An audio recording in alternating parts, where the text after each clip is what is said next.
Assalamualaikum warahmatullahi wabarakatuh.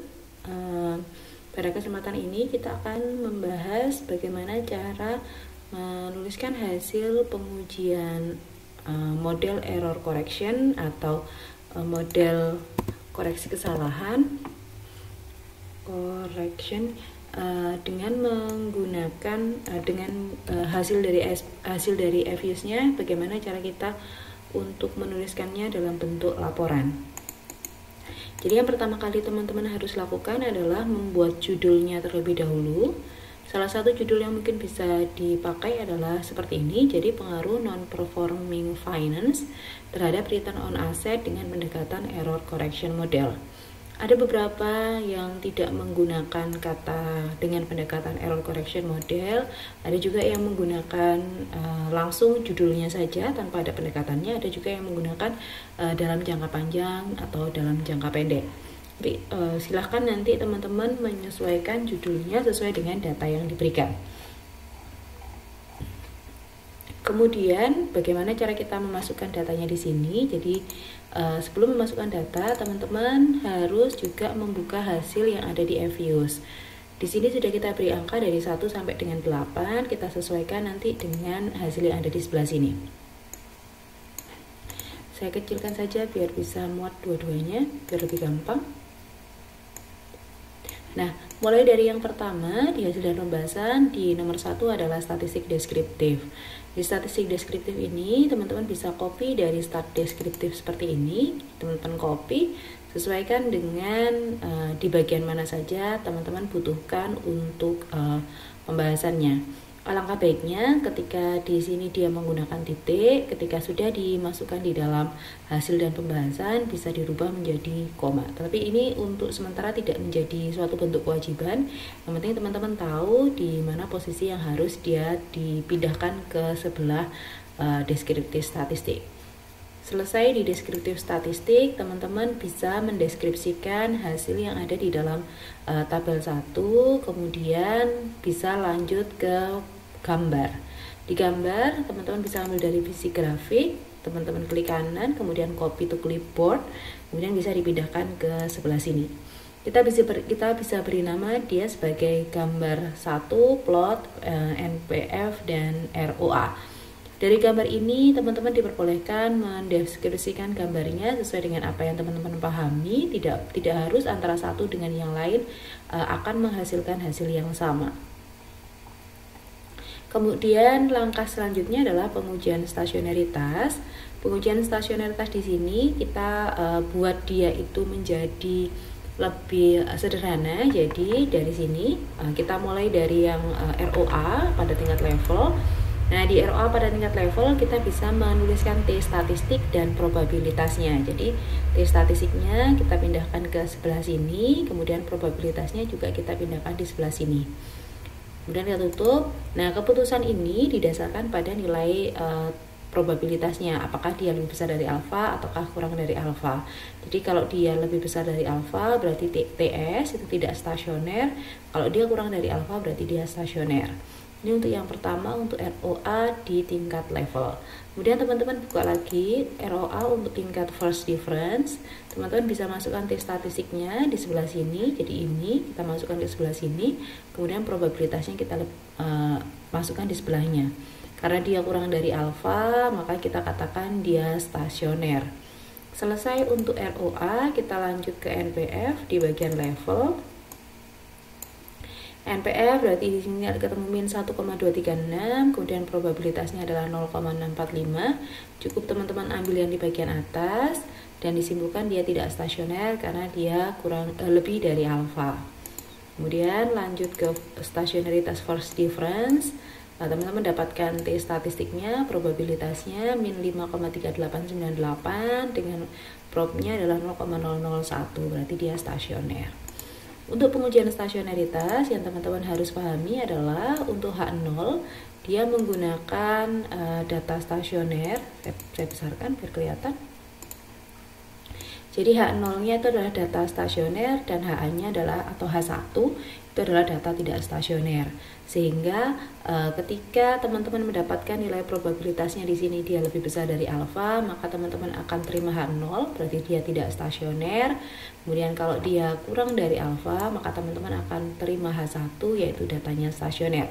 Silakan diingat salah satu. Jadi di sini saya tambahkan jika prop lebih besar dari alfa, terima HO. Jadi saya tambahkan biar teman-teman tidak lupa. Jadi kalau dia propnya lebih dari alfa, kita terima HO. Kalau dia propnya kurang dari alfa, gitu, saya taruh di sebelah sini. Propnya itu kurang dari alfa, maka kita terima H1. Kalau di sini H1. Bisa HA, bisa H1. Jadi ini adalah pengujiannya. Kemudian setelah pengujian stasionaritas dia terpenuhi dan kita tahu bahwa ROA dan NPF sudah stasioner pada tingkat first difference. Kita akan lanjutkan di pengujian kointegrasi. Di pengujian kointegrasi, teman-teman lihat di nomor 6 sama dengan yang sebelumnya. Teman-teman ambil T statistik, kemudian ambil probabilitas. Ambil statistik, ambil probabilitas, teman-teman bisa simpulkan dia stasioner atau tidak. Karena dia kurang dari alfa, berarti dia stasioner. Lebih jauh, kita nanti bisa menggunakan pengujiannya ada di sini. Jadi pengujiannya sama, kalau dia lebih besar dari alfa berarti terima H0, kalau kurang dari alfa berarti dia terima H1. Karena di sini probabilitasnya kurang dari alfa, maka kita katakan bahwa di sini tidak terjadi atau di sini terdapat kointegrasi antara X dengan Y. Jadi hasilnya seperti itu. Jadi bisa teman-teman baca sendiri. Kemudian lanjut ke pengujian asumsi. Di sini ada normalitas, teman-teman bisa pindahkan. Di sini sudah ada hipotesisnya. Karena dia lebih besar dari alfa, maka terima H0 dan disimpulkan distribusinya normal. Jadi untuk hipotesisnya nanti teman-teman juga sambil diingat-ingat hipotesisnya apa saja.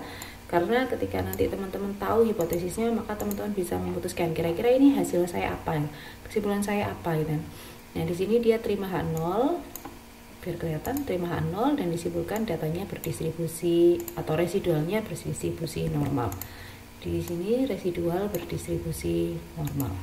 Saya lanjutkan ke heteroskedastisitas. Di sini ada H0 dan H1.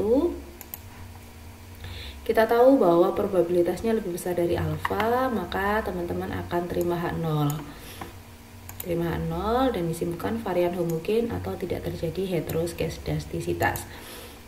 Hetero teman-teman bisa ambil dari sini, heteroskedastisitas cukup yang bagian atas saja plus judulnya. Judulnya nanti yang bisa teman-teman judulki atau teman beri nama heteroskedastisitas Bruspagan-Godfrey. Jadi teman-teman menggunakan heteroskedastisitasnya adalah Bruspagan. Kemudian setelah selesai masuk ke autokorelasi seperti ini. Teman-teman cukup copy yang bagian atas seperti ini saja, kemudian ditaruh di sini. Kemudian hipotesis yang digunakan adalah ini, jadi teman-teman ingat-ingat saja hipotesisnya kira-kira apa. Kemudian probabilitas yang kita miliki dia lebih besar dari alfa, maka teman-teman terima H0 dan disimpulkan bahwa tidak terjadi korelasi antar residual atau tidak terjadi korelasi.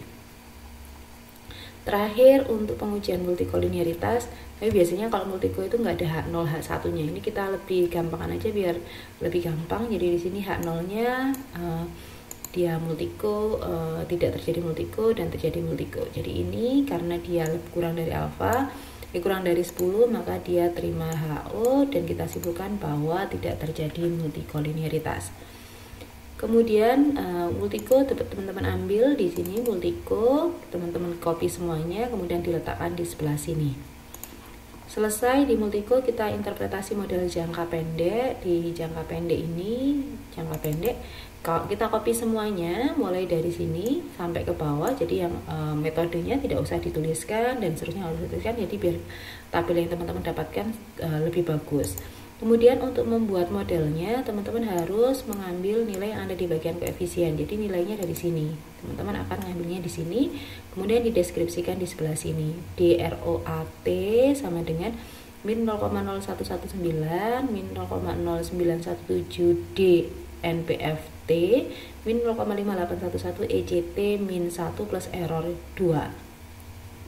Pendeskripsiannya, kalau misalkan nanti teman-teman dapatkan koefisiennya ini negatif, maka kita konstantanya negatif, maka di sini tidak bisa didefinisikan. Kemudian ketika di sini dia dapatnya koefisiennya dia negatif, maka pengaruh yang diberikan adalah pengaruh negatif. Ketika NPF-nya besar, ROA-nya justru dia semakin kecil.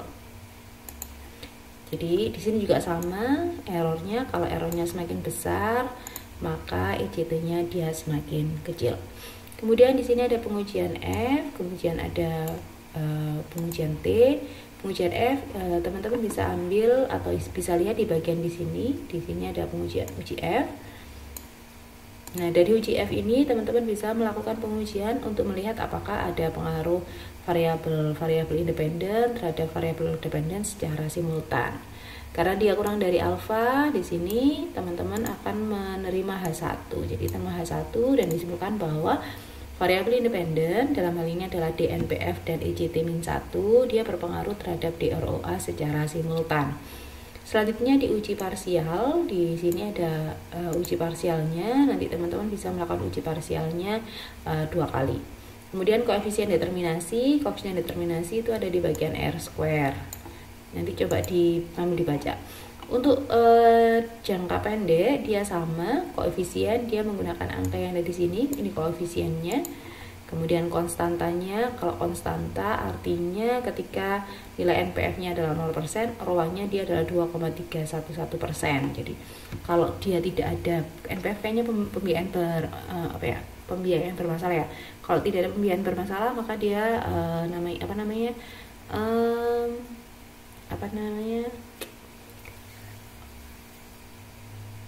keuntungannya dia sekitar 2,311% gitu ya. Dan ini adalah nilai-nilai yang akan ada, kemudian teman-teman bisa lakukan uji F dan kemudian uji T sesuai dengan apa yang ada di sana. Insya Allah tidak terlalu sulit. Nanti kalau jangka panjang teman-teman ambil yang jangka panjang, di copy semuanya, bagian yang atas dihilangkan. Tidak terlalu sulit insya Allah, dan teman-teman bisa menggunakan pengujian ini. Semoga bisa membantu videonya, karena saya juga tidak banyak bisa menjelaskan gitu ya. Nanti coba kalau ada pertanyaan bisa ditanyakan secara langsung. Sekian dari saya, terima kasih. Wassalamualaikum warahmatullahi wabarakatuh.